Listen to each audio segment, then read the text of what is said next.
नमस्कार। जी चिल्स के इस ग्लोबल ब्रेकिंग अंक में आप सभी का स्वागत है। 25 देशों के सामने अफगानिस्तान के लिए दुनिया से टकरा गया भारत। ये एहसान नहीं भूल पाएगा तालिबान।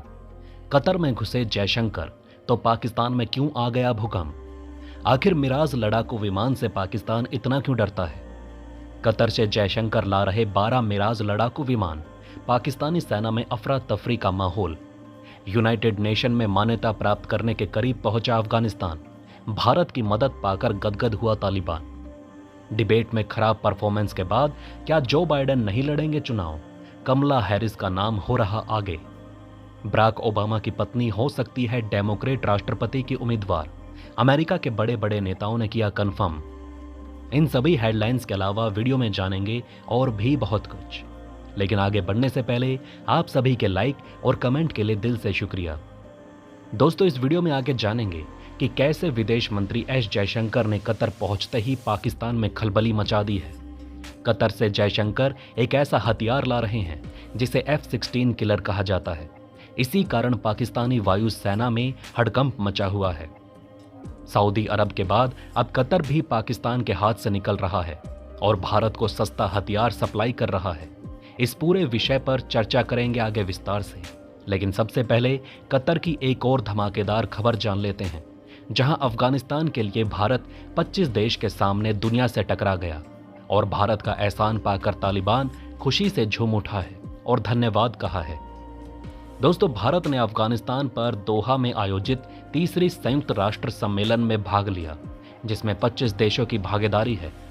संयुक्त राष्ट्र ने स्पष्ट किया कि ये बैठक तालिबान को अंतर्राष्ट्रीय मान्यता दिलाने के लिए नहीं है, लेकिन जानकारों का मानना है कि भारत के इंटरवेंशन के बाद यूनाइटेड नेशन अब धीरे धीरे तालिबान को मान्यता देने की तैयारी कर रहा है।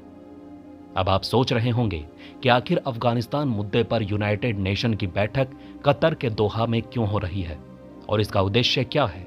तो अब जरा मेरी बात ध्यान से सुनिए। इस बैठक का उद्देश्य तालिबान के शासन वाले अफगानिस्तान में लोगों के जीवन को सुधारने के तरीकों पर विचार करना है। यह पहली बार है जब तालिबान इस तरह की वार्ताओं में शामिल हो रहा है। अब तक वह अफगानी महिलाओं और लोगों के जीवन के बारे में आंतरिक मसला बताया करता था।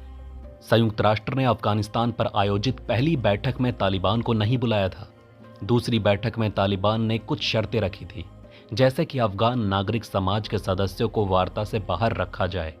हालांकि मानवाधिकार समूहों ने अफगान महिलाओं और नागरिक समाज के सदस्यों को शामिल न करने पर आलोचना की है। भारत की ओर से विदेश मंत्रालय के संयुक्त सचिव JP सिंह ने भाग लिया, जो मार्च में काबुल भी गए थे और उन्होंने दोहा में तालिबानी नेताओं से मुलाकात की थी। इस मीटिंग में और मीटिंग से पहले भी भारत के सचिव JP सिंह ने तालिबान का जबरदस्त समर्थन किया, जिसके बाद तालिबान भारत को धन्यवाद दे रहा है और जमकर तारीफ कर रहा है, साथ ही खुशी भी मना रहा है। दोहा में तालिबान के प्रतिनिधि जिबुल्लाह मुजाहिद ने भारतीय विदेश विभाग के संयुक्त सचिव JP सिंह से मुलाकात की। तालिबान के प्रतिनिधि ने सोशल मीडिया प्लेटफॉर्म X पर लिखा कि उन्होंने रूस, भारत और उज्बेकिस्तान के प्रतिनिधियों से बात की और भारत से मिले समर्थन के लिए धन्यवाद दिया। मुजाहिद ने कहा कि उन्होंने JP सिंह से दोनों देशों के रिश्तों को मजबूत करने पर चर्चा की। भारत ने अफगानिस्तान की स्थिति का समर्थन किया, जिसके लिए तालिबान ने आभार व्यक्त किया है। भारत तालिबान के साथ सतर्कता से काम कर रहा है, खासकर अफगानिस्तान की मानवीय ज़रूरतों और अपनी सुरक्षा ज़रूरतों को ध्यान में रखते हुए, लेकिन बिना किसी आधिकारिक मान्यता के। भारत की तरफ से लगातार मदद पाकर तालिबान भारत के प्रति आभार व्यक्त कर रहा है। दोहा में आयोजित इस सम्मेलन में यूरोपीय संघ, इस्लामिक सहयोग संगठन और शंघाई सहयोग संगठन भी शामिल है। SCO इस हफ्ते ताजिकिस्तान में अपनी बैठक करेगा, जिसमें अफगानिस्तान की स्थिति पर भी ध्यान दिया जाएगा। भारत अफगानिस्तान में अपनी 500 परियोजनाओं की सुरक्षा सुनिश्चित करने पर भी जोर दे रहा है, जिनमें कुल $3 बिलियन से अधिक का निवेश किया गया है। अगस्त 2021 में तालिबान ने अफगानिस्तान पर कब्जा कर लिया था, लेकिन अभी तक किसी देश ने उन्हें आधिकारिक मान्यता नहीं दी है। संयुक्त राष्ट्र ने कहा कि महिला शिक्षा और रोजगार पर प्रतिबंध जारी रहने तक मान्यता संभव नहीं है। भारत की प्राथमिकता ये सुनिश्चित करना है कि अफगानिस्तान की भूमि का उपयोग आतंकवादियों को पनाह देने या आतंकवादी गतिविधियों के वित्त पोषण के लिए ना हो। खासकर संयुक्त राष्ट्र सुरक्षा परिषद द्वारा प्रतिबंधित आतंकवादी संगठनों जैसे लश्कर तैयबा और जैश ए मोहम्मद के मामले में। भारत ये बात स्पष्ट करना चाहता है कि अफगानिस्तान में इंस्टेबिलिटी पूरे क्षेत्र के लिए खतरा है। हालांकि जानकारों का मानना है कि तालिबान इस वक्त भारत का समर्थन कर रहा है और पाकिस्तानी आतंकियों के घर में घुसकर मारने में मदद भी कर रहा है। आइए दोस्तों, अब जान लेते हैं कि जयशंकर के कतर पहुंचने से पाकिस्तान में कैसे भूकंप आ गया। दोस्तों, एस जयशंकर अपनी तीसरी विदेश यात्रा पर कतर पहुंचे। वो एक दिवसीय दौरे पर दोहा गए हैं, जहां उन्होंने कतर के प्रधानमंत्री से मुलाकात की। भारत और कतर के बीच सेकंड हैंड मिराज 2000 लड़ाकू विमानों पर बातचीत चल रही है। कतर ने 12 मिराज लड़ाकू विमान पेश किए जो अच्छी स्थिति में हैं। अगर ये सौदा होता है तो भारतीय बेड़े में मिराज 2000 की संख्या 60 हो जाएगी। मिराज 2000 ने कारगिल युद्ध और बालाकोट एयर स्ट्राइक में पाकिस्तान के खिलाफ शानदार प्रदर्शन किया था। भारतीय वायुसेना इन विमानों की अनुकूलता और रखरखाव के कारण इस प्रस्ताव पर विचार कर रही है। भारतीय संस्करण अधिक उन्नत है और कतरी जेट के इंजन भी समान हैं, जिससे उनका रखरखाव आसान होगा।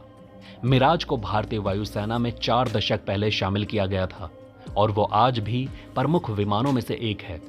राफेल के शामिल होने से पहले तक मिराज 2000 दुश्मनों के इलाकों में हमला करने के लिए सबसे पसंदीदा जेट था। भारतीय वायुसेना इसे 2040 तक अपग्रेड के साथ उपयोग में रखेगी। फ्रांस को भी मिराज 2000 के साथ सफलता मिली है।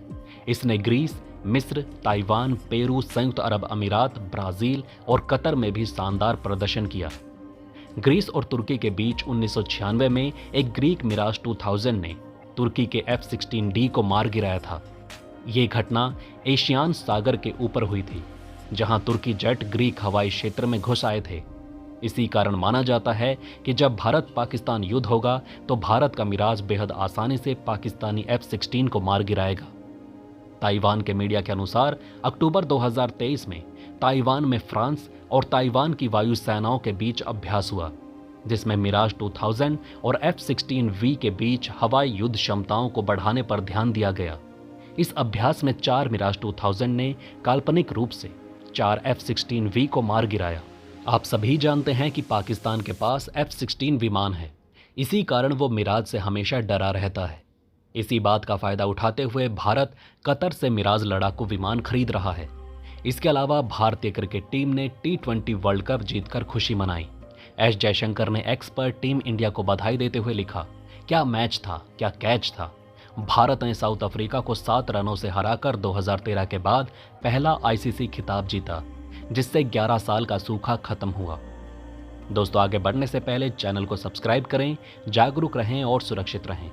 वहीं बाइडेन की डिबेट परफॉर्मेंस की कड़ी आलोचना के बाद अफवाहें हैं कि पूर्व प्रथम महिला Michelle Obama democratic national convention के राष्ट्रपति जो बाइडेन की जगह लेंगी।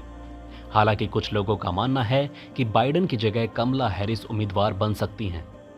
अगस्त में होने वाला ये बदलाव 3 महीने पहले चुनाव के लिए महत्वपूर्ण साबित हो सकता है। राजनीतिक विश्लेषकों और मीडिया हाउसों ने बाइडेन की डिबेट परफॉर्मेंस को कमजोर बताया।